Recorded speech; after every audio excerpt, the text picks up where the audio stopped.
What's up, Mixed Nutters? It's your boy Marcus, back in black, and today we back for another Motivational Wednesday. Motivational what? Motivational who? Motivational Wednesday, booze.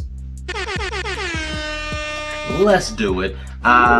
We got to the middle of the week. Congratulations to everybody, because I know you about ready to walk away and build a cabin in the woods by now, because life gets tough. But look, stay with it. It's Halloween week.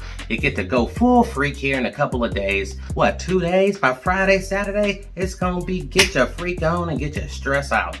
So get out there, dress as slutty cats or crazy serial killers from movies. Just don't be one and enjoy yourself. This next video, focusing on being yourself, man.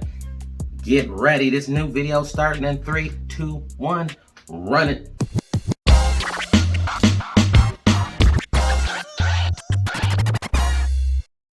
As Henry Ford said, when everything seems to be going against you, remember that the airplane takes off against the wind, not with it. And in those moments, if rather than panic, if rather than letting your mind run away from you, rather than getting bitter or angry or frustrated, if you remember in those times that forcing yourself to push through it, forcing yourself to find the opportunity, forcing yourself to find the lesson in that, is going to be the very thing that gives you lift.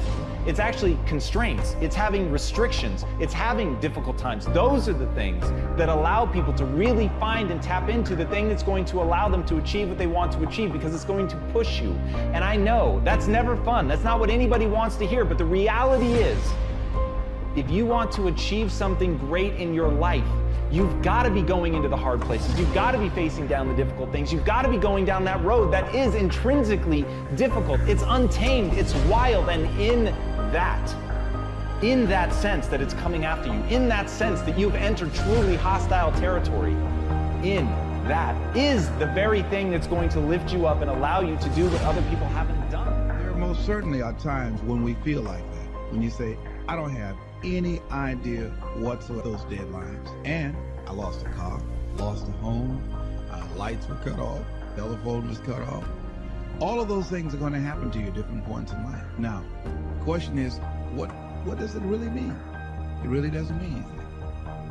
It's not important at all. It's just a temporary inconvenience, because all of those things can be corrected. And it's a part of the process that we all go through. Now, the challenge is, in the midst of all of these things, I guarantee you that there will be some intervention. What causes it? I don't know. That will seem like it's supernatural. I'll give you an example. I remember once when I lost my job, when I was fired out of broadcasting, September 18th, I'll never forget, 1978. I was behind in my house notes, and my house was up for foreclosure. I did everything I could. I had borrowed as much money as I could borrow. I had talked to family members and friends. I did everything I could, and I couldn't get enough money. Being unemployed for several months, I wanted that house. Each thing that is wrong with you has to be a focal point. You can't look at this gigantic list and say, I gotta change all this shit. My God, this is crazy. No. You take off the first one, I wanna be smart. For me, that was my thing. I have to become more intelligent. I have such a severe learning disability, man. I can't retain shit. I had to now get that one thing and then strategize in that one problem. How can I do this? I'm not gonna learn like you. I'm not gonna learn like anybody else. How am I gonna figure this out? So I then figured out, okay, where are my strengths here? Where are my weaknesses in learning?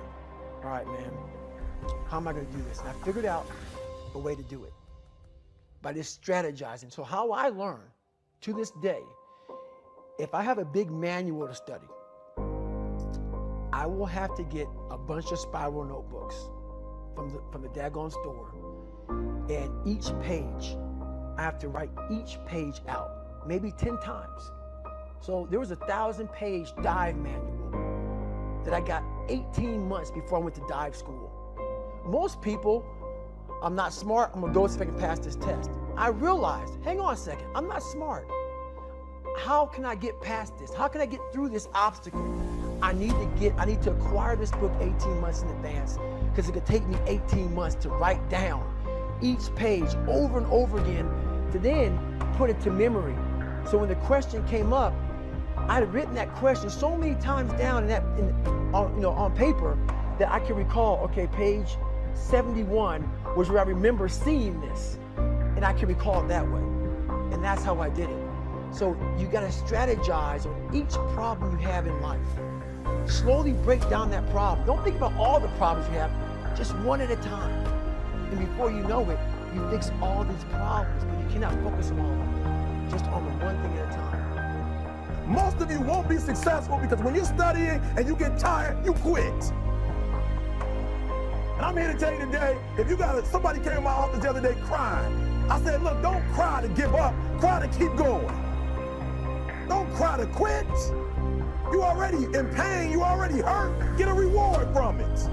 Don't go to sleep until you succeed. The only thing you care about when you're trying to breathe is to get some fresh air. That's it.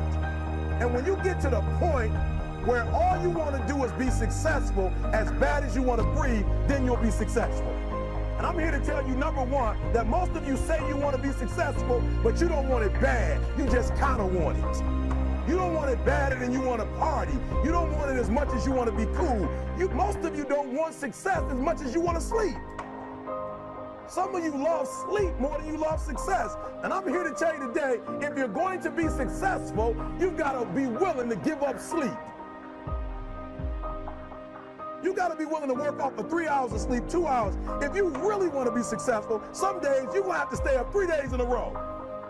Because if you go to sleep, you might miss the opportunity to be successful. That's how bad you got to want it. You got to go days without, listen to me, you got to want to be successful so bad that you forget to eat. Beyonce said once she was on the set doing her thing, 3 days had gone by, she forgot she didn't eat. Because she was engaged. I never forget when 50 Cent was doing his movie, I did a little research on 50, and 50 said that when he wasn't doing the movie, he was doing the soundtrack. And they said, when do you sleep, 50? Sleep. He said, sleep. Sleep is for those people who are broke. I don't sleep. He said, I got an opportunity to make a dream become a reality. The most important thing is this, to be able at any moment to sacrifice what you are for what you will become. That's the number 2 thing. You got to catch that one. To be able to, listen to me, at any moment. Some of you can make sacrifices when Monday Night Football is not on. You can make a sacrifice. But when the game come on, for some reason, you just attached to it. For some of you, when your favorite show come on, you can make sacrifices on Sunday when ain't nothing going on. But when your favorite show comes on Monday, bam, some of you focus until the phone ring, and then you like, I gotta answer it. If I don't answer the phone, I'm gonna die. I'm saying to you today that there are some of you, if you give up your cell phone, you would be successful. But your cell phone is more important to you than your success. I'm gonna say it again, I'm gonna hurt somebody. I'm gonna hurt somebody. Some of you need to give up your cell phone because the time you spend on your cell phone could be used for your success. The time you could be using to be successful, you're using it on the cell. And the cell phone is not bringing you nothing but a bill. You're not tired, Eric. Your brain is telling you some dumb stuff. If you were tired, you wouldn't have been able to walk for an hour. Okay, so let's do this. Just run for 2 minutes. I'm trying to help somebody right now go to a whole other level. The Bible says the reason why you go back to sleep is because you've always gone back to sleep. It's like a default. You go back to sleep because all you gotta do is stop going to sleep, and then you're gonna stop going to sleep. All you gotta do is stop fussing and cussing, and you're gonna stop fussing and cussing. All you gotta do is stop spending all the money you got and start saving it. Listen to me, I became #1 in the world. I became a millionaire not because I made more money. I became a millionaire because they told me millionaires only live off of 30% of their income. I want to make it plain for you. I became a millionaire because I did what millionaires did. I stopped living off 100%. Rich people don't work, they think. Poor people work. Poor people go, clock in, I make this much an hour. Rich people go, I put them to work, and I make this much an hour. See, what happens is you're working for you and your family one, they got 40 of you working at one time. So they giving you 20%, and then they keeping the 80% off of 15,000 people. That's enough to have $22 million. So what you have to decide is, are you gonna keep being the 99% or are you ready to be a part of the 1%? Because it doesn't make a difference where you come from, high school dropout. It doesn't make a difference where you come from, GED. It doesn't make a difference where you come from, sleeping in abandoned buildings. It doesn't make a difference where you come from, a 17-year-old mom that got pregnant. It doesn't make a difference where you come from, south side of Chicago. It doesn't make a difference where you come from, pretty much raised in Detroit. It doesn't make a difference where you come from, took 12 years to get a 4-year degree. It doesn't make a difference. You know what makes a difference? What makes a difference is when you become a 99% or a 1%. When I start thinking like, acting like, and behaving like a 1%er, everything changed. Is that clear?